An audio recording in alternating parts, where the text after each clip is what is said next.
मित्रों, ये प्रवीण जी का फोटो ज़रा सीधा हो जाए तो ठीक है। ये हॉरिजॉन्टल, हाँ ये हॉरिजॉन्टल आया हुआ है। ठीक है।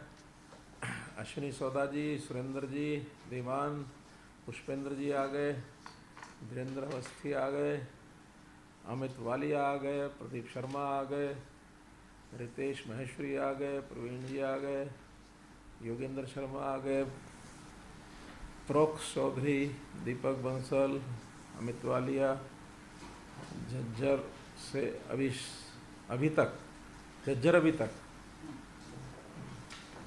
चलिए, सबको नमस्कार।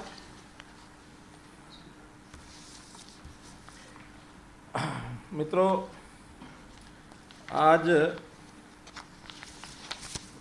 आपके साथ जुड़ने का अवसर फिर मैं ले पा रहा हूँ। कोशिश रहती है कि सप्ताह में कम से कम एक बार नहीं तो 2 बार आपके साथ मिलना हो जाए। तो आज सबसे पहले तो जैसा हम जानते हैं कि हिंदी पत्रकारिता दिवस है, तो इस हिंदी पत्रकारिता दिवस के ऊपर आपको बहुत बहुत बधाई और शुभकामना देता हूँ, क्योंकि पत्रकारिता में हमको पता है कि इस देश की हिंदी पत्रकारिता साइज़ के हिसाब से मैं समझता हूँ सबसे बड़ी पत्रकारिता यही है। आप लोगों ने चूँकि ये सारा कोरोना का जो कठिन परिस्थितियाँ हैं, इसके अंदर बहुत ही मेहनत से, बहुत फील्ड में घूम घूम कर भी और पूरे स्टाफ के साथ इन परिस्थितियों में काम कर रहे हैं। ये कुछ खतरे से खाली नहीं है। बहुत से पत्रकार पिछले दिनों में हमारे बीच से चले गए, हमको छोड़ के चले गए। मैं उनको अपनी ओर से श्रद्धांजलि भी देता हूँ और निवेदन करता हूँ कि सब लोग सुरक्षित रहें। सावधानी पहले, बाकी सब बाद में। जान है तो जहान है, इसलिए सावधानी कोरोना की, भले ही कोरोना की सेकंड वेव डाउनवर्ड ट्रेंड पर है, लेकिन फिर भी सावधानी से न चूकें। ये ऐसी बीमारी है, इसका कोई भरोसा नहीं कि कब ये घूम फिर करके वापस पहुंच जाए। मित्रों, कोविड के संबंध में जैसे ने बताया कि दूसरी लहर जो 12 मई के आसपास पीक पर थी, प्रदेश में लगभग 15,800 केसेस बीच में एक दिन आए थे। उस समय 1,16,000 एक्टिव केसेस हो गए थे और उसके बाद जैसे उस समय आशा बन भी गई थी कि अब धीरे धीरे डाउनवर्ड ट्रेंड होगा और अब ये नीचे आ चुकी है। प्रतिदिन 2,000 से भी नीचे केसेस, कल 1,800 कुछ केसेस ही आए हैं और कुल मिलाकर जो कोविड के एक्टिव केसेस हैं वो भी हमारे 3,000 समथिंग हैं। तो 3,000 समथिंग ही रह गए हैं और मैं समझता हूँ कि आने वाले एक सप्ताह में ये और डाउन जाए और कोरोना की इस बीमारी से किसी प्रकार से हम छुटकारा पा सकें, ये हमारी इच्छा है। फिर भी जैसा मैं वाक्य दोहराता हूँ हर बार कि hope for the best and be prepared for the worst. हम अच्छे की आशा करते हैं, लेकिन किसी भी बुरे वक्त के लिए भी हम तैयार रहते हैं। अब क्योंकि ये महामारी एक मैन मेड तो नहीं कह सकते, इसको एक नेचुरल कैलामिटी टाइप है, तो कोई भरोसा नहीं है कि कब ये दोबारा से यू टर्न ले ले। कुछ लोग थर्ड वेव की बात भी करते हैं, ना आए अच्छा। हम अपनी तैयारियां कर रहे हैं। अभी जो पोस्ट कोविड चैलेंजेस हैं उसमें ब्लैक फंगस नाम से जो बीमारी आई है, इसका भी चूँकि प्रकोप बढ़ चुका है अब काफ़ी, लगभग 750 केसेस कुल हरियाणा में आ चुके हैं। 58 केसेस इसमें ठीक होकर के घर जा चुके हैं। 50 के लगभग बंधु हमें छोड़ करके जा चुके हैं और शेष 650 के आसपास वो आज भी अस्पतालों में उनका इलाज चल रहा है। जहाँ तक उसकी दवाई की बात है, दवाई की शॉर्टेज शुरू में काफ़ी थी, लेकिन हमें बाद में धीरे धीरे अभी तक 6,000 से ऊपर वायल्स मिल चुकी हैं, जिसमें से आज हमारे पास 1,200 वायल्स उपलब्ध हैं।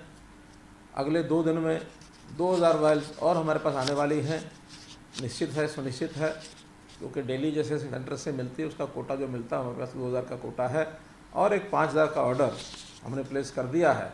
और मैं समझता हूँ कि ये सारी वायल जिस प्रकार से आवश्यकता है उस हिसाब से हमें मिलती रहेंगी, क्योंकि ये दवाई ऐसी है कि प्रतिदिन देनी पड़ती है, कम से कम 2 इंजेक्शन, ज़्यादा से ज़्यादा 5 इंजेक्शन, और उसके वेट के हिसाब से, शरीर के वेट के हिसाब से इनकी डोज जो है वो तय होती है। किसी को 50 वायल्स लगती हैं, किसी को 100 भी लगती हैं। तो जितनी आवश्यकता है उसका एक सरकारी सिस्टम हमने बनाया है कि एक टीम डॉक्टर्स की है जिसके फिजिशियन हैं, पेशेंट को जो इलाज कर रहे हैं, वो एक फार्म भर करके उस टीम को भेजते हैं और टीम देख लेती है कि इनको कितनी वायल्स चाहिए, अब चाहिए या नहीं चाहिए, तो उस हिसाब से निर्णय करके और वहाँ से सैंक्शन होती हैं और सरकारी सिस्टम से ही हरियाणा में उनको सरकारी जो अस्पताल में उसमें फ्री लगाई जाती है, कोई पैसा उसका नहीं लिया जाता। लेकिन प्राइवेट में जो कोई इलाज कर रहा है उसके जो पैसे लगते हैं वो पैसे उसको देने पड़ते हैं। एक स्कीम कल जो है वो घोषणा की गई है, जिसको हमारे देश के प्रधानमंत्री जी ने भी उसकी घोषणा की और हमने भी यहाँ उसकी घोषणा की है, जिसमें मोटे रूप से जो सारे उसके प्रावधान हैं एक एक करके वो आपके सामने मैं रखता हूँ। पहले तो जो ऑर्फन्स हैं, ये मोटे रूप से उनकी स्कीम है जिनके दोनों माता पिता की डेथ हो गई अथवा दोनों में से जो कमाने वाले माता पिता में से थे उनकी डेथ हुई, अथवा जो उनके अभिभावक जिन्होंने गोद ले रखा था उस बच्चे को किसी कारण से पहले से मानो वो किसी कारण से भी उसका माता पिता का साया नहीं रहा, उनको गोद लिया या कोई भी कारण हो सकता है, तो गोद लेने वाले माता पिता उनका देहांत हो गया, ऐसे ऑर्फन्स को ये स्कीम लागू होगी। इसमें कुछ चीज़ें केंद्र की ओर से प्रायोजित की जाएंगी, कुछ प्रदेश की ओर से की जाएंगी। तो जो कुल मिलाकर टोटल स्कीम उसकी बनी है, उसमें ऐसे बच्चे 18 वर्ष से कम आयु के जो किसी भी अपने एक्सटेंडेड फैमिली जिसको कहते हैं विस्तारित परिवार, यानी माता पिता ना होने के बाद भी बाकी जो उनको संभाल करने वाले हैं उनके साथ अगर वो बच्चा रहता है तो 2500 रुपया महीना उसको आर्थिक सहायता दी जाएगी और 18 वर्ष तक ये सहायता चलेगी। और वो बच्चा विद्यार्थी काल जब उसका रहेगा तो उस विद्यार्थी काल में 12,000 रुपया साल का ये अन्य खर्चों के लिए ये उनको उपलब्ध कराया जाएगा। साथ ही इन बच्चों का 18 वर्ष की आयु तक health insurance Ayushman Bharat scheme में ये किया जाएगा। 5 लाख रुपए के ये एंटाइटल्ड होंगे और इसका जो प्रीमियम है वो सरकार देगी। जो आयुष्मान भारत के स्कीम के अंतर्गत जो बच्चे इनका प्रीमियम ये प्रधानमंत्री केयर्स फंड उसमें से दिया जाएगा। जो बच्चे छोटे हैं, परिवार में उनकी देखभाल करने वाला कोई नहीं है, तो ऐसे बच्चों को संस्थागत उनकी देखभाल की जाएगी। बाल देखभाल संस्थान, चाइल्ड केयर इंस्टीट्यूशन CCIs, उनके अंदर रखा जाएगा। हरियाणा में 59 बाल सेवा संस्थान हैं, तो इन बच्चों को वहाँ 18 वर्ष तक इनका सारा खर्च वहीं वहन किया जाएगा, इनकी पढ़ाई की व्यवस्था भी की जाएगी। और इस के साथ साथ उनका जो एक रेकरिंग डिपॉजिट अकाउंट होगा, आवर्ती जमा खाता, जिसमें 1500 रुपये प्रति माह 18 वर्ष की आयु तक डाला जाएगा। जो मैच्योरिटी उसकी जो अमाउंट है वो 21 वर्ष होने के बाद उस बालक को वापस उपलब्ध होगा। जो बच्चे 10 वर्ष से नीचे हैं, ऐसे बच्चों को केंद्रीय विद्यालय अथवा किसी प्राइवेट विद्यालय में एडमिशन वो ले सकेगा। उसकी फ़ीस और अन्य खर्चे ये सरकार द्वारा दिए जाएंगे। सरकारी स्कूलों में तो सारे खर्चे वो सरकार ही देती है, उसमें उसको कोई कठिनाई नहीं है। 11 से 18 वर्ष के बच्चों को सैनिक स्कूल अथवा नवोदय स्कूल इनमें एडमिशन लेने की छूट होगी। उसकी fees right to education act के अंतर्गत ये फीस स्कूलों को रियम्बर्स की जाएगी और अन्य खर्चे भी बच्चे को सरकार की ओर से दिए जाएंगे। जो किशोरी छात्राएं हैं, अनाथ हो गई हैं, ऐसी छात्राओं को कस्तूरबा गांधी बालिका विद्यालय इनमें एडमिशन ले सकेंगी। ये कुल संख्या में 36 कस्तूरबा गांधी बालिका विद्यालय हैं और इनमें वो पढ़ाई कर सकेंगी।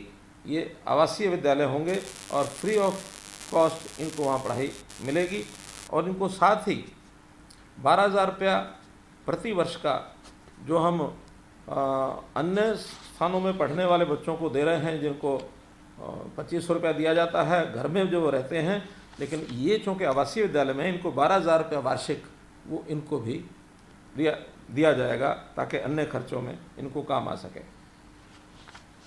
और जो ये अनाथ हुई बच्चियां हैं जो गांधी बालिका कस्तूरबा गांधी बालिका में जो दाखिला लेंगी, इनके खाते में 51,000 रुपया फिक्स डिपॉजिट कराया जाएगा।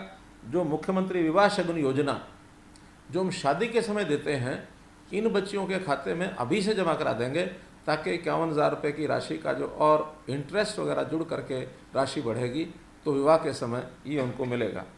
ये केवल किशोरी का है या सभी बालिकाओं का है? 51,000 रुपये तो किशोरी बालिकाओं का जो कस्तूरबा गांधी विद्यालय में पढ़ेंगी, क्योंकि बाकियों के तो खाते में हम अलग से पैसे जमा करा रहे हैं। 8वीं से 12वीं बच्चों को हमारे शिक्षा विभाग की ओर से पहले से ही पूरे हरियाणा के सब बच्चों की हमने योजना बनाई है, उसमें इनको भी उसका लाभ मिलेगा। वोकेशनल पाठ्यक्रम हो या 8वीं से 12वीं, उन बच्चों को टेबलेट्स ये दिए जाएंगे। वो तो शिक्षा पढ़ने वाले सभी बच्चों के लिए, तो इनको भी वो लाभ मिलेगा ही। एक योजना केंद्र सरकार ने जो घोषणा की है, प्रधानमंत्री केयर फंड्स की ओर से हर एक बच्चे का 18 वर्ष की आयु पर, ऐसा अनाथ जो है 18 वर्ष की आयु होने पर 10 लाख रुपया कॉर्पस फंड में डाल दिया जाएगा। और 10 लाख रुपया कॉर्पस फंड में डालने के बाद 23 वर्ष तक उसका जो इंटरेस्ट है, ब्याज है, वो उस बच्चे को हर महीने मिलेगा। 23 साल का होने पर 10 लाख पूरे की पूरी राशि उस नौजवान को, क्योंकि 23 वर्ष का हो गया तो बच्चा नहीं है, नौजवान को अपने व्यवसाय को चलाने के लिए या अपने आगामी जीवन को चलाने के लिए 10 लाख रुपया उसी को मिलेगा। हायर एजुकेशन किसी ने पढ़ाई करनी है 18 वर्ष के बाद, तो उसको एजुकेशन लोन की व्यवस्था की गई है हायर स्टडीज़ के लिए, और उस एजुकेशन लोन में जो इंटरेस्ट होगा वो पीएम केयर्स फंड से ये दिया जाएगा। तो कुल मिलाकर एक ऐसे बालक जो अनाथ हो गए, माता पिता का साया सिर से उठ गया, तो उनकी सहायता करना, उनकी पढ़ाई में उनको आगे बढ़ाना, उनका जीवन में अपने पैरों पर खड़े हो सकें, इस लायक बनाना, ये जिम्मेवारी सरकार ने अपने जिम्मे ली है। एक संवेदनशील सरकार, एक मानवीय आधार पर जो चीज़ें मैक्सिमम की जा सकती हैं वो हमारे देश के प्रधानमंत्री नरेंद्र मोदी जी भी कर रहे हैं। हम लोग हरियाणा सरकार में भी जो ज़्यादा संभव है उसको हम कर रहे हैं। कुछ योजनाएं और हैं जिनकी घोषणा मुझे करनी है, और उसमें मुख्य रूप से 2 योजनाएं कृषि से जुड़ी हुई सिंचाई विभाग की योजनाएं हैं, जिसमें हमारा जो माइक्रो इरिगेशन काडा का डिपार्टमेंट है, इन्होंने उन योजनाओं को अपने हाथ में लिया है। और उसके लिए जैसा हम जानते हैं कि आज हरियाणा में 15,006 रजवाहे हैं, नहरों से आगे पानी की चेन सप्लाई करने के लिए, और उस सप्लाई के जो छोटे खाले रजवाए 15,000 की संख्या है। इसमें 3,512 कच्चे हैं, 11,494 पक्के हैं। तो जो कच्चे हैं इनको पक्का करना, और जो पक्के हैं उनमें से भी 20 साल से पुराने जो हो गए हैं उनका सबका पुनर्निर्माण करना। ये योजना 3 साल के लिए हमने ली है, और इसके साथ ये शर्त भी लगाई है कि माइक्रो इरिगेशन जो करेंगे उनको प्राथमिकता पर, चाहे बिजली ट्यूबवेल कनेक्शन होंगे, चाहे सिंचाई की योजनाएं होंगी, तो इनको माइक्रो इरिगेशन की प्राथमिकता जो लगाएगा उसको प्रथम उसको सेवा दी जाएगी। 70% अपने खेत में माइक्रो इरिगेशन पर ये लोग आएँ, तो इस प्रकार की योजना बनाई गई है।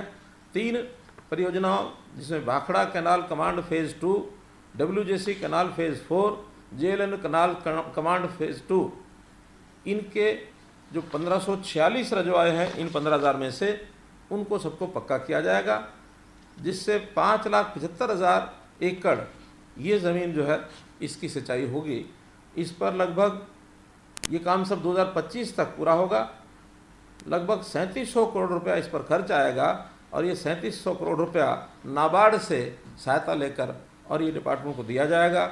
इसी साल से ये काम शुरू होगा, 2021 से लेकर के और 24-25 तक, 2021, 21-22, 22-23, 23-24, 24-25, तो कुल मिलाकर 5 साल में ये काम करने के लिए और ये योजना बनाई गई है ताकि पानी की बचत भी हो सके और किसान को आवश्यकता अनुसार सिंचाई करने के लिए पानी मिल सके। इसी प्रकार दूसरी जो योजना है, हमने घोषणा की थी बजट सत्र में कि गांव से गांव जोड़ने के लिए 5 कदम के जितने रास्ते उनको सबको पक्का किया जाएगा, उसकी योजना अभी इसी सप्ताह में डिपार्टमेंट ने बनाई है। ऐसे 475 कच्चे रास्ते जिनकी लंबाई 1225 किलोमीटर है, इन सबको 2023-24 तक पूरा कर लिया जाएगा। 490 करोड़ रुपए की राशि खर्च होगी और ये भी नाबार्ड से ही ली जाएगी। 2 योजनाएं स्थानीय निकाय विभाग ने ये बनाई हैं, उसमें एक बहुत ही महत्वपूर्ण योजना है, कई वर्षों से जो एक जिसको कहना चाहिए हमारे ऐसे लोग, शहरी लोग जो मकान अथवा दुकानें जिन्होंने बहुत पहले लीज पर ले ली थी, अब लीज के बाद कईयों को उसको बेचने की आवश्यकता थी, किसी ने लीज की चीज़ हालांकि बेची नहीं जा सकती लेकिन लोगों ने बेच दी, कहीं कोर्ट के केसेस हो गए, कहीं कॉरपोरेशन के साथ झगड़े हो गए। हमने योजना बनाई है कि 20 वर्ष या इससे ज़्यादा जिन परिवारों के कब्ज़े में लीज के कारण से जो प्रॉपर्टीज़ हैं, चाहे वो दुकान है चाहे मकान है, ऐसे सब उनको मलकियत का अधिकार दे दिया जाए, उनको मालिक बना दिया जाए।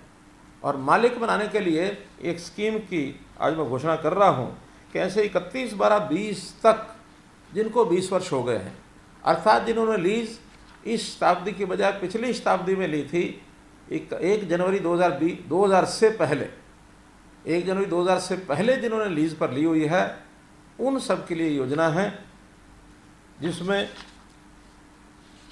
वो लोग एप्लीकेशन देने के बाद और इस योजना के हकदार हो जाएंगे। उनसे जो पैसा लिया जाएगा उसमें बहुत एक सामान्य हिसाब बनाया है कि जो कलेक्टर रेट है उस कलेक्टर रेट में छूट दी जाएगी। छूट कितनी होगी? अगर 50 वर्ष से ज़्यादा हो गए हैं उसके कब्जे को, अर्थात 1970 से पहले से है, तो उनको कलेक्टर रेट का 50% दिया जाएगा। 45 वर्ष पहले है तो उनको 45% की छूट दी जाएगी। 40 वर्ष से पहले का कब्जा है तो 40% छूट दी जाएगी। 35 वर्ष पहले से है तो 35% छूट दी जाएगी। 30 वर्ष पहले से है तो 30% छूट दी जाएगी। 25 वर्ष पहले है तो 25% छूट दी जाएगी। और 20 वर्ष पहले का कब्जा है जो न्यूनतम शर्त है तो उसमें भी 20% की छूट दी जाएगी आज के कलेक्टर रेट में। लेकिन अधिकतम ये 50% ही रहेगी।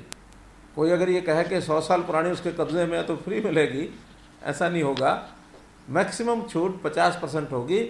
तो ये 20% से लेकर 50% की कलेक्टर रेट में छूट की दर पर उनको दिया जाएगा।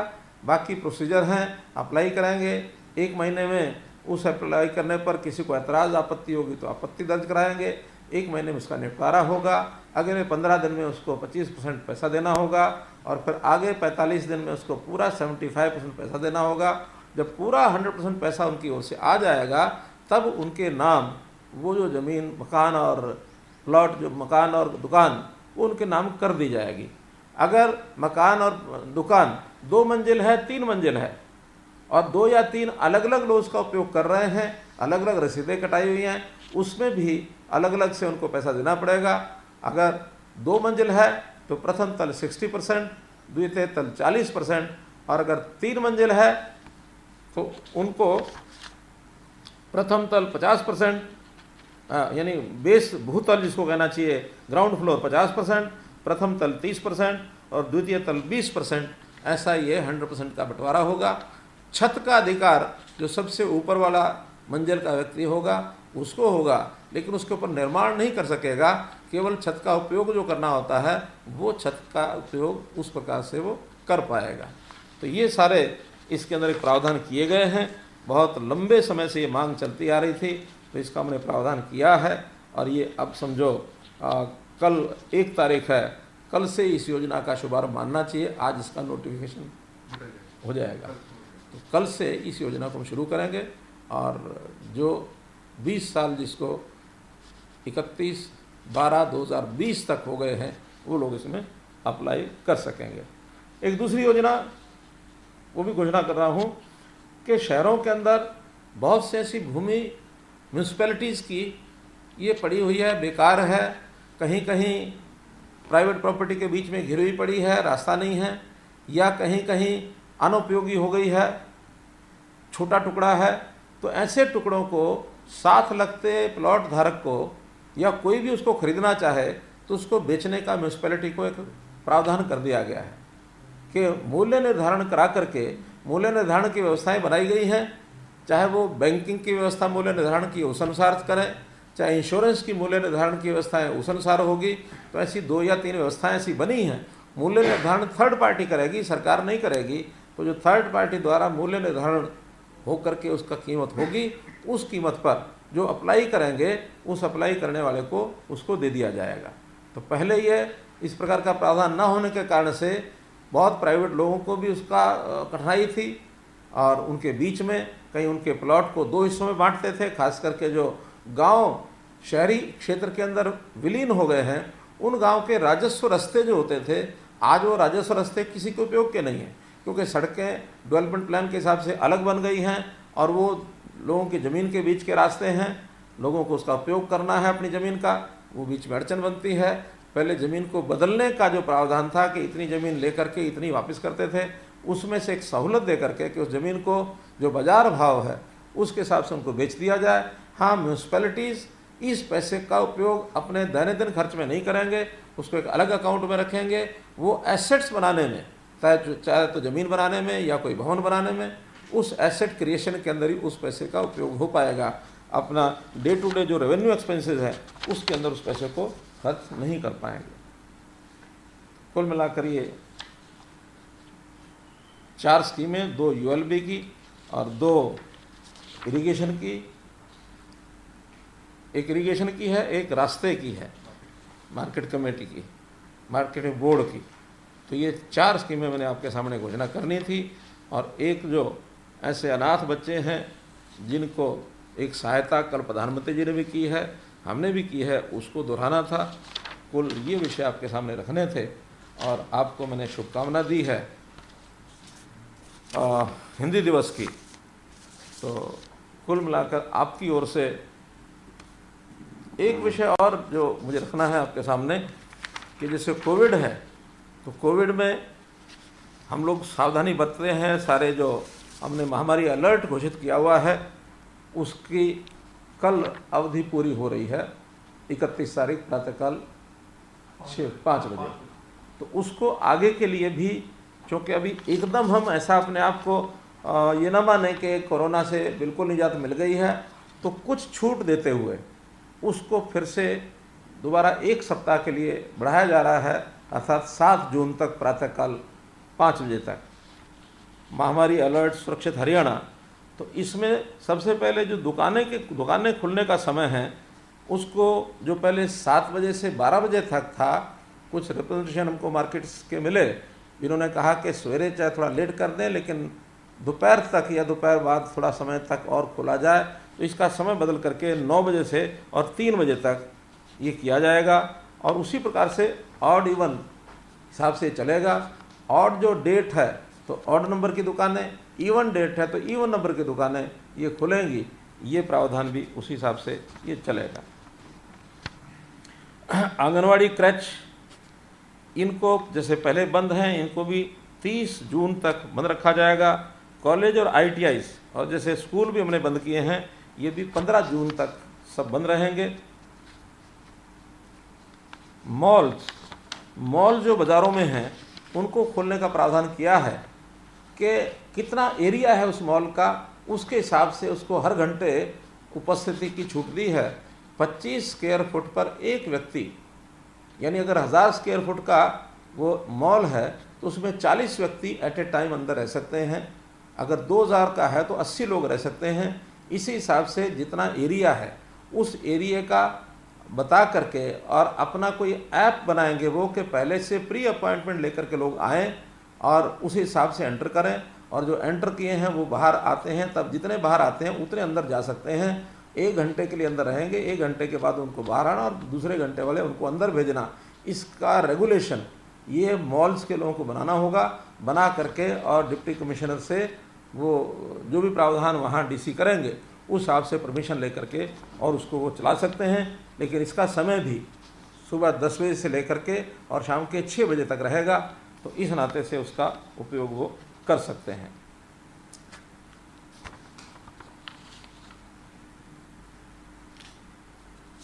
मैं समझता हूँ कि जितने विषय मुझे अपनी ओर से आपके सामने रखने चाहिए थे वो सब मैंने रखे हैं। अब आपकी ओर से यदि कोई विषय आता है, उसका एक पर्ची आई है कि इंडस्ट्रीज़ का क्या रहेगा। तो इंडस्ट्रीज़ जैसे पहले चल रही हैं, कोविड अप्रोप्रिएट बिहेवियर को लागू करते हुए मास्क है, दूरी रखना है और सैनिटाइज़र का उपयोग है, तो इन सब बातों को ध्यान में रखते हुए और इंडस्ट्री जैसे पहले चल रही है वैसे ही चलेगी। ऑफिस जैसे 50% अटेंडेंस के साथ पहले चलते थे उस हिसाब से चलेंगे। नाइट जिसको कोरोना कर्फ्यू कह सकते हैं वो 10 बजे से लेकर सुबह 5 बजे तक कोरोना कर्फ्यू भी रहेगा।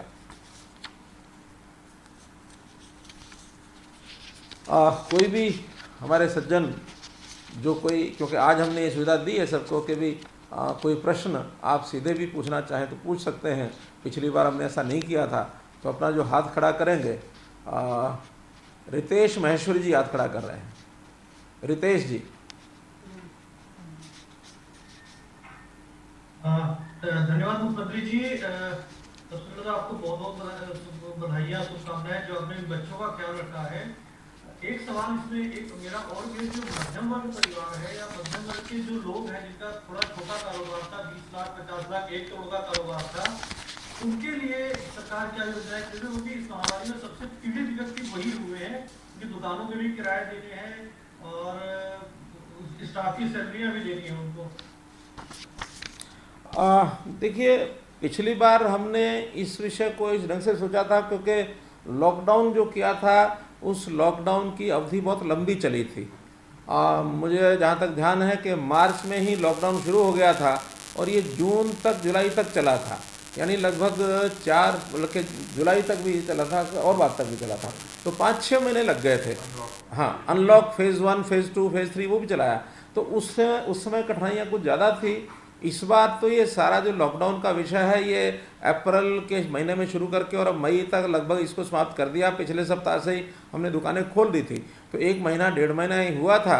इस 1-1.5 महीने में कठिनाई वैसे तो बिल्कुल नहीं आनी चाहिए, लेकिन उस प्रकार की कठिनाई जैसे पिछली बार हमने पहली लहर के समय, वो हमारे लिए एक नया भी विषय था और लंबा चल रहा था, तो उसमें लॉकडाउन भी बहुत लंबा चला। यानी लॉकडाउन के साथ अनलॉक 1, 2, 3 वो भी लंबा चला, तो लगभग 6 महीने लग गए थे। उस समय मैंने कुछ सुविधाएं दी थी, बिजली की दी थी, बाकी सब लोन की व्यवस्था की थी, सब किया था। लेकिन इस बार ऐसी व्यवस्था नहीं की है। इस बार जो कोविड से क्योंकि मरने वालों की संख्या बहुत ज़्यादा हो गई, लगभग 7,000 के आसपास लोग जान गंवा बैठे हैं, तो उनके परिवारों की चिंता करना और उन गरीब परिवारों में जिनका कोई व्यक्ति कोविड से चला गया है, ऐसे लोगों को मैंने 2 लाख रुपए की व्यवस्था की है, वो उसको दे रहे हैं। दवाई की व्यवस्था हम कर रहे हैं, इलाज की व्यवस्था हम कर रहे हैं। तो इसलिए इस पर अभी मैं समझता हूँ इतना कोऑपरेट करना, हम भी अपेक्षा करते हैं कि सब लोग कोऑपरेट करें। 1-1.5 महीने की व्यवस्था में कोई ऐसा विषय नहीं आता है। हाँ, प्रदीप जी। हाँ, नमस्कार सर। नमस्कार प्रदीप जी। मैं सर ये जानना चाहता था, दो से छोटे सवाल हैं।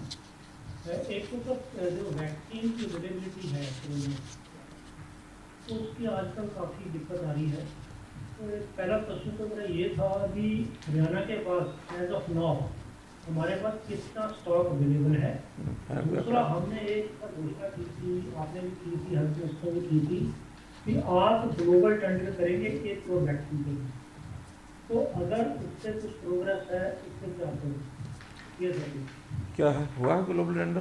ग्लोबल टेंडर हो गया, कल हो गया। हाँ फ्लोट हो गया। क्योंकि मुझे एक दिन पहले की जानकारी थी, हमारे हेल्थ मिनिस्टर ने मुझे परसों बताया था कि कल हम करने वाले थे। कल की जानकारी मैंने ली नहीं है, तो अभी बता रहे हैं हमारे एडिशनल प्रिंसिपल सेक्रेटरी के कल इसका ग्लोबल टेंडर हो गया है।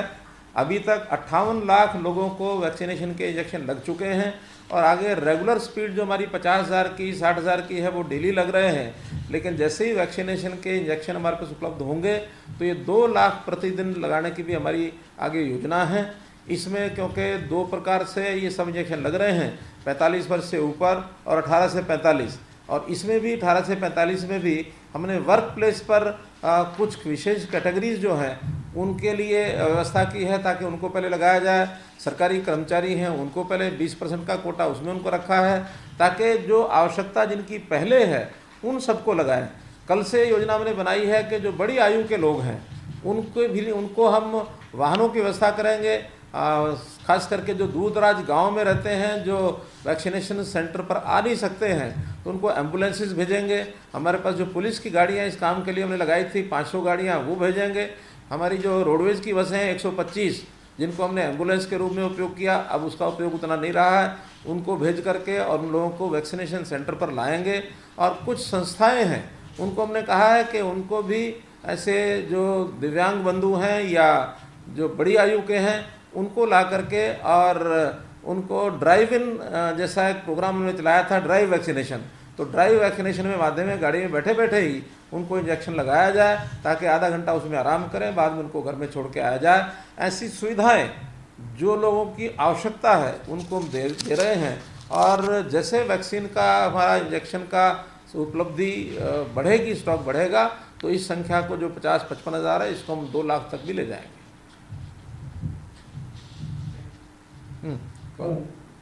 हाँ मनोज जी,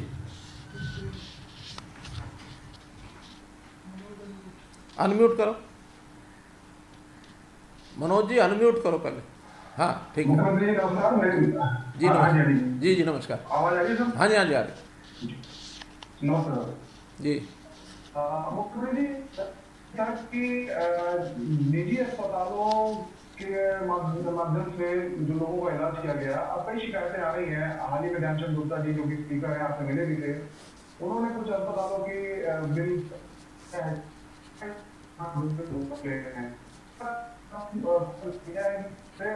प्रदेश में जो निजी अस्पताल हैं उसके दौरान जो इलाज किया, क्या उनके बिलों का कोई ऑडिट करवाने की, उनकी जांच करवाने का कोई फैसला आप कर चुके हैं या करने जा रहे हैं? देखिए मनोज जी, अभी मुझे भी मिले थे हमारे स्पीकर साहब, उन्होंने बताया था, हेल्थ मिनिस्टर साहब को भी मिल के वो आए थे।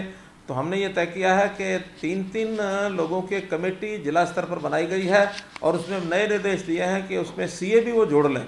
और पहले खेप में जिनकी शिकायतें आएंगी उस शिकायत के आधार के ऊपर ऐसे सब अस्पतालों को उस बिलों की जांच करके, और पहला काम है उन बिल्स में जो बढ़ी हुई राशि उन्होंने ली है उसको वापस कराएंगे। और अगर वापस करने में आनाकानी किसी ने की तो फिर उसके खिलाफ एक्शन, वो एक्शन किसी भी सीमा तक जा सकता है। ऐसी शिकायतें सब कंप्लीट होने के बाद फिर एट रैंडम कुछ हॉस्पिटल में जा कर के ऑडिट भी करेंगे ताकि उस ऑडिट के माध्यम से जानकारी मिल सकेगी कि किसने पैसे जो रेट्स तय हैं उसके हिसाब से लिए हैं कि इन्होंने ज़्यादा लिए हैं। मेरी स्वयं 1-2 प्राइवेट हॉस्पिटल के लोगों से बातचीत हुई है, उन्होंने कहा हमने तो जो रेट्स तय किए थे वो लिए हैं, एक भी पैसा ज़्यादा नहीं लिया। ये हॉस्पिटल बड़ी संख्या में नहीं है, कुछ एक संख्या में ऐसे हैं जिनकी शिकायतें मिल रही हैं। एक शिकायत तो बहुत भयंकर मुझे मिली है और उसका हमने कह दिया उसकी चालान करने के लिए, फिर उसको कोई ना कोई एक्शन लेने के लिए। उन्होंने कोविड पेशेंट को एडमिट किया और 2 दिन बाद उसका टेस्ट लेके उसको नेगेटिव दिखा दिया। 2 दिन में रेट उसके ठीक लिए गए जब तक वो कोविड पॉजिटिव है, और पॉजिटिव होते हुए भी नेगेटिव दिखा करके फिर उसका इलाज कर दिया। अब उनको पता है कि ये कोविड के ऊपर ही लागू होते हैं, कोविड के अलावा लागू नहीं होते, तो पॉजिटिव को नेगेटिव दिखा करके इलाज करके उसका पैसा ज़्यादा ले लिया। तो इस प्रकार की समस्याएं भी लोग रास्ता निकालते हैं भ्रष्टाचार के नए। तो इन सब चीज़ों को हम ध्यान कर रहे हैं और एक एक चीज़ का नोटिस लेंगे।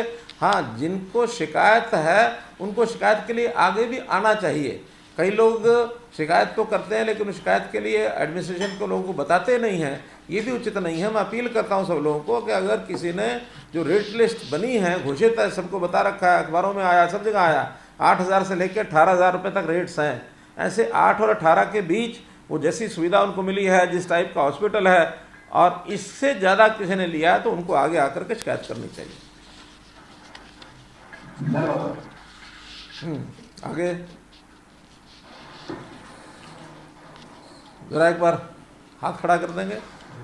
हाँ, सुरेंद्र धीमान, हाथ तो नहीं दिख रहा इनका है, नहीं हाथ अब सामने आया हाथ। हाँ सुरेंद्र जी, हाँ सुरेंद्र जी। ये सब दो चीजें हैं, 2-3 दिन से आपके लगातार ध्यान दिए आ रहे हैं कि थर्ड वेव हो सकता है या ना, लेकिन हमने तैयारी की है। तो थर्ड वेव की तैयारी क्या की है, ये थोड़ा सा आपकी तरफ से विस्तार से नहीं बता पाए, हम क्या करें। नंबर 2, एक बच्चों के बारे में बताया जाएगा, तो बच्चों को भी ये हमारी लग सकती है बहुत ज्यादा संख्या में, उसके लिए आपकी क्या तैयारी की, ये थोड़ा सा क्लैरिटी हो जाएगी तो हमें थोड़ा पता लग जाएगा। देखिए सुरेंद्र जी, ये सब संभावित चीज़ें हैं, तो संभावित चीज़ों में जो पहले वाली चीज़ें जो कमियां रही हैं तो उनको पूरा करना है, और उनको पूरा करने के बाद अब ये बच्चों वाली बात तो एक भविष्यवाणी कहें या कोई एक्सपर्ट है उनकी ओर से कोई उनको अनुमान है, उस नाते से कही गई है। कुल मिलाकर के तो जो कोरोना दोबारा से अगर आता है तो उसकी सामान्य जितनी तैयारियां हैं वो तो पूरी करनी है। जैसे इस बार ऑक्सीजन की सबसे बड़ी कमी आई, तो सबसे पहले तो ऑक्सीजन उपलब्ध रहे, उसमें सिलेंडर्स पूरे मिले, उसके जो ऑक्सीजन कंसनट्रेटर्स हैं उसकी संख्या हमने प्राप्त की है, उसके अंदर जो PSAs हैं ऑक्सीजन को निर्माण करने के लिए, ये हमने हर अस्पताल में लगाने की बात की है, और इसको PHC लेवल तक, CHC और PHC जिसमें पहले ऑक्सीजन उपलब्ध नहीं होती थी, अब हर जगह छोटे बड़े सिलेंडर वो उपलब्ध रहने चाहिए। यहाँ तक हमने जो आइसोलेशन सेंटर्स बनाए हैं, हमने कहा जिन गाँव के अंदर ये समस्या ज़्यादा है वहाँ भी सिलेंडर जो है लेकर के जाने चाहिए। तो ऐसा जितना भी इंस्ट्रूमेंट्स हैं, जितने इक्विपमेंट्स हैं, उनकी पूर्ति होनी चाहिए। वार्ड्स में बेड की संख्या ये कम नहीं होनी चाहिए, ये सारी हम सुनिश्चित कर रहे हैं। आज हमारे पास बेड्स की कोई कमी नहीं है, ऑक्सीजन बेड्स सब मिला करके 19,500 हैं, और इसके अतिरिक्त बाकी सामान्य बेड्स 45,000 हैं, और जो कोविड केयर सेंटर्स हैं उसमें भी लगभग 50,000 बेड्स अलग से हैं। तो 1 लाख से ऊपर बेड्स हमारे पास हैं, और इसके लिए संस्थाएं, उनको भी हमने तैयार किया है कि अगर कहीं कोविड ऐसा बढ़ता है तो इसमें सब कामों को छोड़कर, सामान्य कामों को छोड़कर कोविड के लिए सब आगे आए। कोई भी काम जो उस समय जिम्मे लगेगा, इसके लिए समाज तैयार है। तो यही हमारी तैयारियां हैं। उन तैयारियों में किसी को, जहाँ तक बच्चों के वार्ड की बात है, ये भी हमने डिपार्टमेंट को कह दिया है कि सब जगह बच्चों के बेड्स, बच्चों के वार्ड्स, उनके जो अलग से जो उनके लिए इक्विपमेंट्स, इंस्ट्रूमेंट्स हैं, उनको सबको भी प्रोक्योर करें, ताकि कोई ऐसी समस्या आए तो उस समय कमी ना पड़े। डिपार्टमेंट्स तैयारी अपनी कर रहे हैं। क्योंकि हमने मई में लॉकडाउन लागू किया था, तो इस बार रेवेन्यू का कितना असर पड़ पाया, अगर आपका कोई डाटा आया हो फाइनेंस की तरफ से? इस बार जो मई में हमने क्योंकि लॉकडाउन लागू कर दिया था, थोड़ा हल्का था, इस बार पर रेवेन्यू के हिसाब से कुछ कम कर पाए? कम हुआ इस बार रेवेन्यू कुछ चीज़ों में थोड़ा कम हुआ है, जैसे एक्साइज, क्योंकि शराब की दुकानें बंद हो गई तो एक्साइज का रेवेन्यू थोड़ा घटा है, बाकी चीज़ों का बहुत कम नहीं हुआ है। GST में जो बाज़ार के अंदर बिक्री कम हुई, थोड़ा GST, थोड़ा एक्साइज, इसके अलावा हमारा रजिस्ट्रेशन का कोई कम नहीं हुआ है, माइंस का कम नहीं हुआ है। ट्रांसपोर्ट तो जैसे पहले ही कम संख्या में चल रहा था, जो पिछले साल का चल रहा है वही ट्रांसपोर्ट का अभी भी चल रहा है, लेकिन ट्रांसपोर्ट रजिस्ट्रेशन इसकी इनकम हमें अच्छी हुई है। तो इसलिए कोई इतना बड़ा, जैसे पिछली बार एकदम बहुत डिप हो गया था, ऐसा डिप इस बार नहीं है। जितना थोड़ी बहुत कमी पड़ी है उसको हम पूरा कर लेंगे। हाँ, तो इधर चंद्रशेखर जी। नमस्कार जी नमस्कार। हाँ सर, मेरा एक क्वेश्चन था सर, जैसे जो जर्नलिस्ट हैं जो जिनकी डेथ हो रही है, उनके परिवारों के लिए कोई पेंशन योजना या कोई और, क्योंकि एक्रेडिटेड और नॉन एक्रेडिटेड 2 क्राइटेरिया हैं, उनमें जिनकी डेथ हुई उसमें इंश्योरेंस की तो बनाई है। हाँ, तो ऐसा चंद्रशेखर जी, उसमें हमने, जैसे आपको ध्यान में होगा, पिछले साल जो घोषणाएं की थी उसमें 2 बड़ी घोषणाएं थी। एक तो पेंशन की थी, वो लगातार हमारी चल रही है, और दूसरा जो एक्रेडिटेड जितने भी पत्रकार थे उनके लिए हमने 5 लाख रुपए की इंश्योरेंस की पॉलिसी बनाई हुई है, बल्कि इस बार दुर्भाग्य से जो लोग अपने बीच में से चले गए हैं उसमें 3 या 4 लोगों ने तो उस योजना के अंतर्गत 5 लाख रुपए की राशि का उनको लाभ मिला भी है। तो इसलिए इंश्योर्ड हैं जो एक्रेडिटेड पहले से ही। और नॉन एक्रेडिटेड के लिए सर कुछ विचार? चलिए कोई सोचेंगे। वो तो कोविड में जो गए हैं उनको तो जैसे 2 लाख रुपए की योजना बनाई है सबके लिए, तो उसके अंदर वो शामिल होंगे ही। कोई और योजना होगी तो बताएंगे। 2 लाख रुपया तो सबको मिलेगा। ठीक है sir, thank you ji. Manveer Saini जी।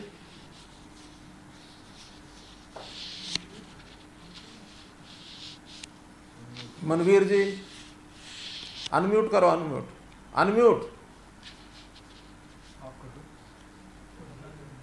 हाँ ठीक है। नमस्कार सर। जी नमस्कार।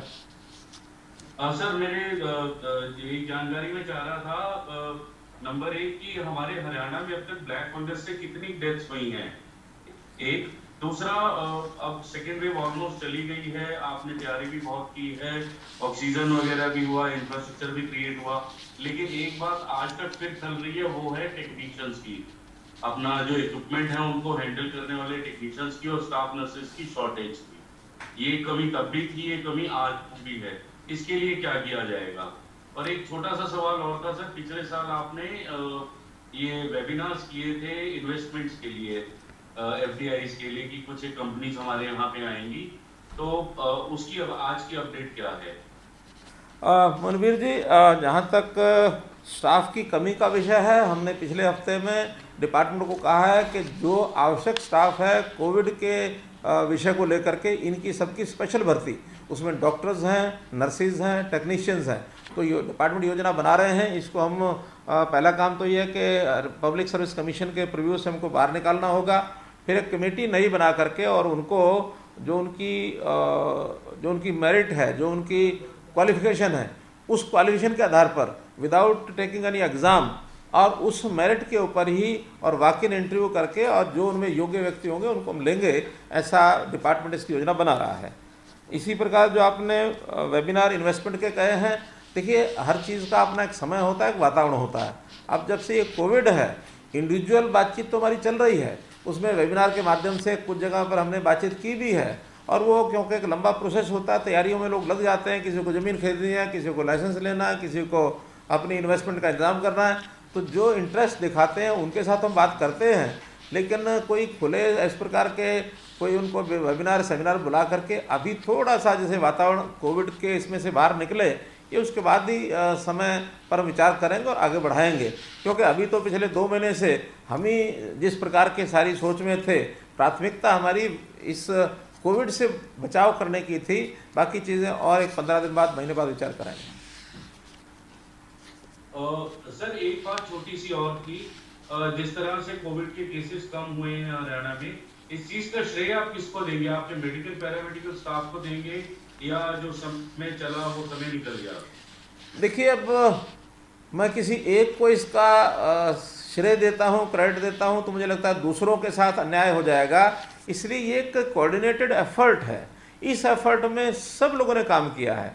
इसमें हमारे डॉक्टर्स ने, जो जिसको कोरोना वॉरियर्स हमने कहा, उनका तो अपना रोल है ही है, फ्रंट लाइनर्स का भी है, लोगों ने जिन्होंने सहयोग किया, जिन्होंने कोऑपरेट किया, उनको भी है, इवन जनता जिन्होंने एकता की भावना दिखाई है और अपने आप को बचाव करने के लिए कोविड का जो ये बिहेवियर है, इस बिहेवियर का पालन किया है। तो वास्तव में तो ये एक ऐसी चीज़ है, किसी एक आदमी के करने से न उसको उपचार करने से वो रुक जाएगी ऐसा नहीं है, या किसी एक विभाग के उपचार करने से रुक जाएगी ऐसा नहीं है।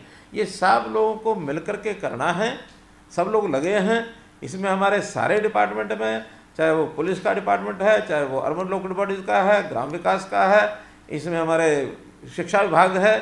आखिर शिक्षा विभाग में भी बहुत बड़ा योगदान किया कि उन बच्चों ने कितना सेक्रीफाइस किया कि जो पढ़ाई में सीधे सीधे अपने इंस्टीट्यूशन में ना जा करके घर में बैठे हैं।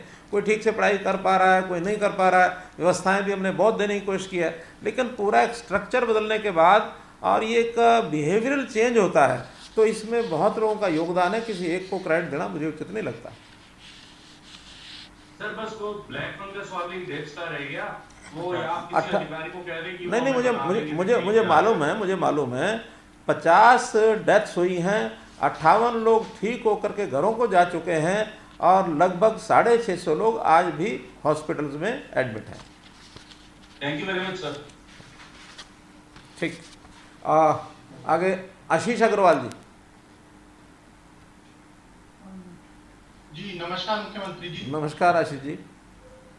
मुख्यमंत्री जी, मेरा सवाल ये है कि कोरोना के बाद अब जो ब्लैक फंगस की बीमारी आई है उससे जुड़े जो इंजेक्शन हैं उसके लिए कमेटी तो बना दी गई, लेकिन जो संबंधित अस्पताल हैं उनका ये तर्क है कि उनको कमेटी से समय पर रिप्लाई नहीं मिल पाता और वो कमेटी को संपर्क भी नहीं कर पा रहे और परेशान जो मरीज के परिजन हैं वो हो रहे हैं। तो इसके लिए कि कोऑर्डिनेशन कुछ बेटर हो उनके बीच में, इसको लेकर क्या कुछ हिदायतें दी जाएंगी, क्योंकि ब्लैक फंगस के जो मरीज हैं उनके परिजन बहुत ज्यादा परेशान हो रहे हैं इसको लेकर सर।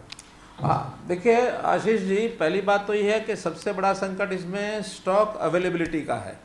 अब पहले शुरू के दिन जब ये कोरोना हमारे ध्यान में आया तो उस दिन सारी दवाइयाँ बाजार से गायब हो गई थी।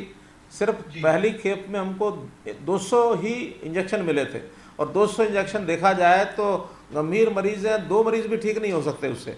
फिर बाद में 400 और मिले, 600 हुए, बढ़ते बढ़ते फिर अब लगभग 6-6.5 हज़ार भी मिले हैं।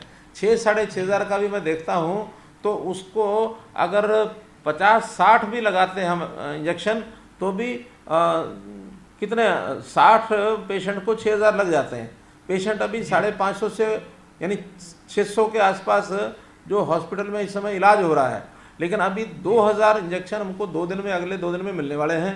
5,000 का और हमने ऑर्डर दिया है। अब चूँकि 5 नई कंपनियों को भी केंद्र सरकार ने उनको लाइसेंस दे दिया है और जैसे ये प्रोडक्शन बढ़ेगा मैं समझता हूँ इसका जो रेप्लिकेशन होगा, उसका रिपीटेशन जो होगा वो प्रोडक्शन का बड़ी मात्रा में होगा और ये एक एक्सपेंशन के जो काम चल रहे हैं इसमें सरकार ने हर प्रकार की सुविधाएं दी हैं, केंद्र सरकार ने भी दी है। हमने प्रदेश सरकार में भी 500 करोड़ रुपए का एक बजट बनाया है, एक फंड बनाया है कि अगर कोई कोरोना या कोरोना से रिलेटेड अभी ये ब्लैक फंगस, इसके इलाज के लिए कोई दवाई बनाता है, कोई इंस्ट्रूमेंट बनाता है, कोई और इन्वेस्टमेंट करता है, उसके पास पैसा नहीं है तो विदाउट इंटरेस्ट 1 साल के इंटरेस्ट को भी हमने फ्री कर दिया। वो बैंक से पैसे ले और अपने काम को चालू करे। तो बहुत सी कंपनियां अब आ गई हैं। मुझे लगता है कि स्टार्टिंग फेज़ जो बहुत कठिनाई का था उसमें सब निकल गए हैं।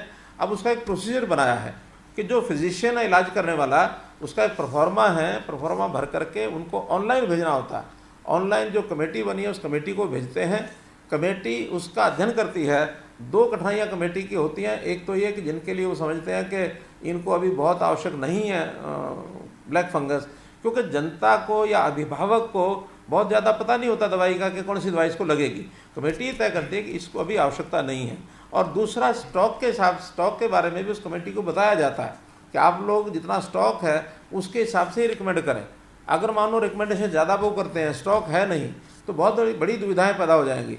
तो इसलिए वो सारी चीज़ें तालमेल करने के बाद कमेटी ऑनलाइन लेती है जानकारी, ऑनलाइन ही वापस 24 घंटे के अंदर उनको बता देते हैं कि हाँ अब आपको इंजेक्शन ये चाहिए। तो इंजेक्शन ज़रूर कम हैं, लिमिटेड मात्रा में मिलते हैं ताकि एक व्यक्ति, क्योंकि वो ये बीमारी बिल्कुल ऐसी भी नहीं है जिसके कारण से और कोई अचानक को तबीयत खराब होती है। ये बहुत ग्रेजुअल तरीके से आगे बढ़ती है। तो इसका इलाज भी कम से कम 8 दिन से लेके 1 महीने तक इंजेक्शन दिए जाते हैं। किसी के 8 दिन में इंजेक्शन ठीक हो जाते हैं, किसी को 10 दिन लगते हैं, 15 लगते हैं, 20 लगते हैं, 1-1 महीने तक इंजेक्शन लगते हैं और 2 से 5 प्रतिदिन की अलग अलग उसकी डोज भी है। तो ये सारी चीज़ें जो डॉक्टर्स हैं वही अच्छे प्रकार से बता सकते हैं। हमारा काम मुख्य है कि स्टॉक कैसे उपलब्ध हो ज़्यादा ये काम हम करते हैं। जी मनोज कुमार जी। मुख्यमंत्री जी धन्यवाद, आपने एक बार मौका दिया फिर से पूछने का सवाल। मैंने दरअसल आपको व्हाट्सएप भी किए थे सवाल, मैं उन्हीं को संक्षेप में पूछना चाहता हूँ आपसे। एक तो सर जो कल मुख्यमंत्री बाल सेवा योजना आपने शुरू की है, ऐसे प्रदेश में कोई आंकड़ा आया था कि कितने बच्चे हैं जो पहली और दूसरी लहर के दौरान अनाथ हुए हैं, उनकी संख्या क्या है और क्या अगर कोई बच्चा अगर उसका माता पिता में किसी एक की मृत्यु हुई है तो भी क्या उसको ये लाभ मिलेगा? और ये कैसे डिसाइड करेंगे सर कि हालांकि आपने जिक्र किया कि कमाने वाले की अगर मृत्यु होती है तो। एक छोटा सवाल दूसरा इसमें राजनीति से जुड़ा ये है, आपने हमेशा कहा कि विपक्ष को भी सरकार का साथ देना चाहिए, मिलकर लड़ाई लड़नी चाहिए। भूपेंद्र सिंह हुड्डा ये कहते हैं कि मुख्यमंत्री जी ने आज तक कोई संसदीय बैठक ही नहीं बुलाई, ना कोई हमसे कभी सुझाव मांगा है, जबकि बाकी प्रदेशों में इस तरह की चीजें हो रही हैं। जी देखिए, मैं पहले दूसरे सवाल का जवाब देता हूँ। मानसिकता किसकी क्या है ये इसके ऊपर निर्भर करता है। पिछली बार हमने 4-5 बार विपक्ष के सब लोगों को साथ बुला करके एक ऑल पार्टी मीटिंग की थी, और आप लोगों को ध्यान है कि नहीं है, मुझे तो ध्यान में है कि जैसे ये शुरू हुआ इस बैठक की ऑफर मैंने स्वयं दी थी आगे बढ़ करके। उनका हाँ ठीक है बुलाना चाहिए, प्रत्यक्ष तो नहीं मिलते थे लेकिन ऑनलाइन जैसे आज हम बातचीत कर रहे हैं वैसे ही हमने 5 बार ये बैठकें की। जो सुझाव उन्होंने दिए अच्छे सुझाव दिए, उसको हमने लागू भी किया, लेकिन मानसिकता में वो गड़बड़ नहीं थी जो गड़बड़ आज देखने को मिलती है। आज तो आलोचनात्मक रवैया ज़्यादा है, सहयोगात्मक रवैया ना के बराबर है। मैं कहता हूँ कि मुझे भूपेंद्र सिंह हुड्डा जी ने एक पत्र लिखा था, वो सारा पब्लिक हुआ है। मैं तो उस पत्र को पढ़ करके और उस पत्र का जवाब देने का भी मुझे लगा कि इसका जवाब ही नहीं देना चाहिए, मैंने उसको इग्नोर ही कर दिया। इग्नोर करने का कारण यह था कि उनमें आलोचनात्मक इतनी ज़्यादा भरमार थी और राजनीति करने की जो मानस है वो ज़्यादा दिख रहा था बजाय उसके सहयोगात्मक। मैं उस पत्र के कुछ अंश वो पढ़ करके मैं आपको सुनाता हूँ। वो कहते हैं कि सरकार की समय रहते सरकार ने तैयारियां नहीं की और महामारी की गंभीरता को नहीं समझा। मैं कहता हूँ महामारी को नहीं समझा, अगर समझते नहीं तो इतना जल्दी हम उसको कंट्रोल नहीं कर पाते, काबू नहीं कर पाते। अगर नहीं समझा तो उन्होंने नहीं समझा। क्यों? ये महामारी फैलने में जितने भी नए फैक्टर्स थे उन फैक्टर्स में एक था ये जो आज चल रहा आंदोलन है, जिस आंदोलन में सैकड़ों की संख्या में लोग इकट्ठे होते हैं, हज़ारों की संख्या में जाके बैठते हैं, एक दूसरे का कोई जो कोरोना को दूर करने का जो मर्यादाएं हैं, जो बिहेवियर है उसका वो पालन नहीं करते। उनको अपील एक बार भी नहीं की, बल्कि उसी पत्र में उन्होंने आगे चल के लिखा है कि आप जो है किसानों को इतने समय हो गए हैं धरने पर बैठे हैं, आप उनसे बात नहीं करते। हमने कहा भी हम बात करें ना करें, हमने तो अपील की है, एक बार आप अपील आप भी कर दें। आप अपील करें कि ये किसानों का इस प्रकार के धरने ठीक नहीं है, क्योंकि पहले तो मानते नहीं थे, आज सब लोग मान चुके हैं कि जहाँ जहाँ किसानों के धरने देने वाले लोग जिन जिन गाँव से ज़्यादा गए हैं उन गाँव में मृत्यु की दर जो पिछले साल मृत्यु हुई थी उससे 6 गुना, 7 गुना, 8 गुना, 10 गुना तक हुई है। और वो अगर कहेंगे कि हाँ कोरोना से नहीं हुई है, तो कोरोना से नहीं हुई तो और तो कोई महामारी इस समय है नहीं, हमारी तो कोरोना ही है। और कोरोना में हम टेस्ट नहीं कराएंगे तो कैसे पता लगेगा ये मृत्यु कोरोना से हुई है कि वैसे हुई है। नेचुरल डेथ का एक सिस्टम होता है, नेचुरल डेथ 1% से ज़्यादा पूरे साल में ये होती नहीं है। तो 1% से 2% लगा लो, ज़्यादा कभी हो भी जाए तो। लेकिन इस बार तो कितनी मृत्यु हुई है एक एक गांव में, यानी 1-1.5 महीने में ही 1% हो गई है। तो इसलिए और इसको लेकर शायद आपने कोई आखिरी रिपोर्ट भी तैयार किया था, हमने उसको लेकर एक उसकी समझ भी की है, बहुत विस्तार से हमने बताया। हाँ बिल्कुल हमने ला। अब उसके बाद वो कहते हैं कि किसानों के आंदोलन के कारण से किसानों से कोविड-19 के प्रोटोकॉल और लॉकडाउन के अनुशासन की अपेक्षा नहीं की जा सकती। यानी इतना बड़ा आंदोलन का विषय हो गया कि कोविड से बड़ा खतरनाक है क्या? वो कोविड का खतरा ये सबसे ज़्यादा है। और वो अपने पत्र में लिखते हैं कि किसानों से अपेक्षा ही मत करो, ये किसानों को कहो ही मत। यानी जिस चीज़ में फंडामेंटल उनके हमारी सोच में अंतर है तो उनको बैठक में बुला के करेंगे क्या? तो इसलिए वो केवल एक इन चीज़ों को लेकर के कि इस समय में सिवाय राजनीति करने के उनके पास और कोई विषय नहीं है। तो हम लोग चाहते हैं कि वो लोग तो पहले ही लाइन में लिखते हैं कि आपके पास नेतृत्व नहीं है, आपके पास सोच नहीं है, आप कुछ कर नहीं सकते हैं, सरकार उन जिम्मेवारियों का निर्वहन करने में विफल रही है। अगर वो मुझे बुलाने से पहले मुझे रहेंगे आप तो विफल हैं, तो फिर मुझे आपको बुला करके अपनी सफलता का कारण आपको तो नहीं बुलाना। सफल होना तो मुझे अपने आप ही होना है। मुझे आपसे ये सीख लेनी कि मैं सफल कैसे होऊंगा। आपसे ज़्यादा बढ़िया सरकार तो हम चला रहे हैं, पिछली बार भी चलाई है, आज भी चला रहे हैं। और मैं ये कहता हूँ कि अगर इसी प्रकार से वो चलते रहे तो 2029 तक तो बिल्कुल सपना ही ना ले दोबारा आने का। 2029 तक तो यही सरकार चलेगी। आज लोग जले भुने बैठे हैं उनके कामों से, उनके व्यक्तित्व से, उनके भाषणों से कि किस प्रकार का यानी चाहे उनका केंद्रीय नेतृत्व हो कांग्रेस का, चाहे इनका प्रदेश नेतृत्व हो, जैसे देश विरोधी और प्रदेश विरोधी जितने भाषण कार्यकलाप करते हैं तो उसमें उनको अपने गिरबान में झांकना चाहिए कि हम क्या बोलते हैं। तो इसलिए अब वो जो कुछ लिखते हैं बाद में एक दूसरा पत्र उन्होंने जनता को लिखा, केवल इस मेरे पत्र की जो मुझे पत्र लिखा इसकी खींच मिटाने के लिए जनता को फिर 100 शब्दों में 100 भाषा में उन्होंने पत्र लिखा, वो भी हमने पढ़ा है। उसके लिए मैं उनको बधाई देता हूँ कि जनता से अपेक्षा भी की है अपना उन्होंने वक्तव्य बताया कि हम भी सहयोग करना चाहते हैं, महामारी भयंकर है, इससे बचना चाहिए, दूर रहना चाहिए। ये बात वो किसानों को भी कह सकते हैं, क्योंकि किसान राजनीति का एक हिस्सा उनके लिए बने हुए हैं। यानी सारा किसान नहीं है, पूरे किसानों में हमने विश्लेषण कराया है, एक मुट्ठी भर लोग जो किसान नेता इस नाते से बने हुए हैं, केवल उनकी अगुवाई करते हैं और उस नाते से उनको भड़काते हैं, और वो एक मृग मृच्छका में बैठे हैं कि शायद हमारी गाड़ी इस आंदोलन को सपोर्ट करके पार हो जाएगी। ये भूल में बैठे हैं, इसलिए उनको ज़रूर इसका विचार करना चाहिए। और जहाँ तक पारदर्शिता की बात है, वो कहते हैं पारदर्शिता, जितनी पारदर्शिता हम बरत रहे हैं, आज जितने खुल करके मैं आपसे बात कर रहा हूँ, कभी उन्होंने खुल के बात की? कभी नहीं की। हम हर चीज़ पब्लिक को बताते हैं, पब्लिक से जानकारी लेते हैं और फील्ड में काम करते हैं। आज 8000 टीमें हमारी गांव-गांव जा कर के और घर घर में एक एक व्यक्ति की जांच कर रहे हैं, और जांच करने के बाद 3000 लोग ऐसे जांच के माध्यम से हमने निकाले हैं जिनको कोविड है। अगर वो कोविड पॉजिटिव 3000 लोगों को ना निकाल पाती हमारी टीमें, तो 3000 कितने गुना लोगों को आगे कोविड फैलाते, वो बहुत फैलाते हैं। तो इसलिए रूट लेवल पर काम करना, किस व्यक्ति का क्या कठिनाई है उसको दूर करना, और किसानों की कठिनाइयाँ भी हमको ध्यान में, किसानों के लिए कितने ही हमने काम किए हैं। किसानों के लिए हमने प्रोक्योरमेंट, शायद हर प्रदेश से ज़्यादा बढ़िया प्रोक्योरमेंट का विषय हरियाणा में आज है। प्रोक्योरमेंट की फसलें, बाकी प्रदेश आसपास के 2 फसलें, धान और गेहूँ, तीसरी चीज़ प्रोक्योर नहीं करते। हम 10 फसलें प्रोक्योर करते हैं। हम अपने पड़ोसी राज्यों के भी प्रोक्योरमेंट में उनकी सहायता करते हैं, चाहे वो गेहूँ हो। चोरी चोरी लोग बाजरा भी आकर के यहाँ बेचते हैं, 800 रुपये क्विंटल का फर्क है बाजरे का।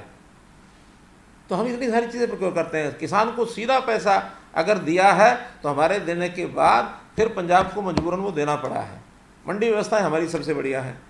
हमने पेमेंट लेट होने पर, चाहे 1 दिन 2 दिन 3 दिन लेट हो, हमने लेट होने पर उनका इंटरेस्ट दिया है। लगभग 1 करोड़ रुपया इंटरेस्ट का गया किसानों को, जो आज तक कभी किसी ने दिया नहीं। कहने को भले ही कहा होगा, लेकिन एक दिन का इंटरेस्ट काउंट करके उनको दिया है। तो मेरे मित्र, हम लोगों ने जितना किया है उसके पासंग भी कहीं उतर नहीं सकते किसान। ये अपने हमारे कांग्रेस के बंधु, हमारे नेता, इसलिए ऑल पार्टी मीटिंग मुझे कोई दिक्कत नहीं है, लेकिन ऑल पार्टी मीटिंग में मानस इनका ठीक हो तब कोई हर्ज नहीं, बुलाया जा सकता है।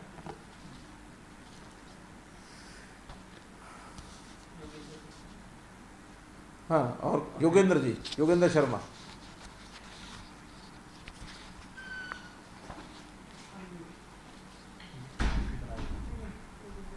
हेलो, नमस्कार जी जी नमस्कार।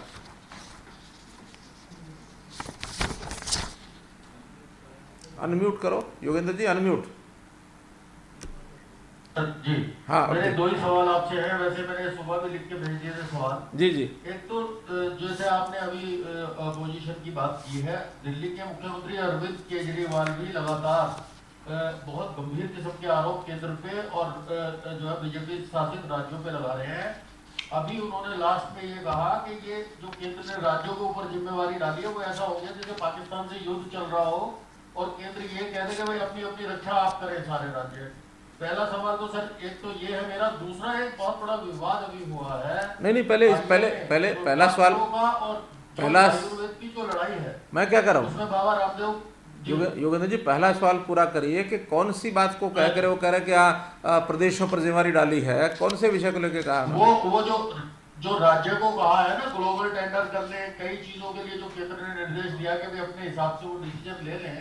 वैक्सीनेशन की शॉर्टेज और तमाम चीजों को लेकर उन्होंने सवाल उठा दिया कि भाई ये तो युद्ध की स्थिति है और हमारे ऊपर डाल दी।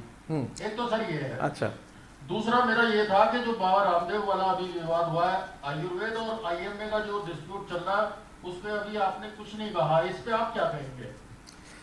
देखिए, पहला विषय जो केजरीवाल का स्वर है और हमेशा जो आलोचनात्मक स्वर मैं बताता हूँ, अगर इस महामारी में इकट्ठे होकर के चलने का स्वभाव हो तो एक अलग ही उसका प्रकार होता है। लेकिन जो राजनीति करने के प्रकार हैं, चाहे मैंने यहाँ हुड्डा जी की बात कही है, और वही बात केजरीवाल के ऊपर लागू होती है कि आज महामारी अगर आई है, स्वास्थ्य का विभाग देखा जाए तो ये अपने आप में प्रदेश का विभाग होता है।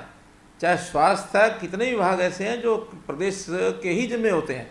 केंद्र तो एक महामारी के होने के नाते से उसमें सहयोग की भूमिका में आती है कि आपको कोई सहयोग की आवश्यकता हम करेंगे, और हम करेंगे तो उसके अंदर कोरोना के वैक्सीनेशन के टीके सारे आज तक तो केंद्र की ओर से आ रहे हैं, और केंद्र की ओर से आ रहे हैं, तो उसमें अब जैसे दिल्ली की आबादी 2 करोड़ है, हमारी आबादी 2 करोड़ 90 लाख है, तो कुल मिलाकर के आज भी अगर रेशो से देखें तो दिल्ली के लोग 51 लाख वैक्सीनेशन के उनको मिल चुके हैं इंजेक्शन।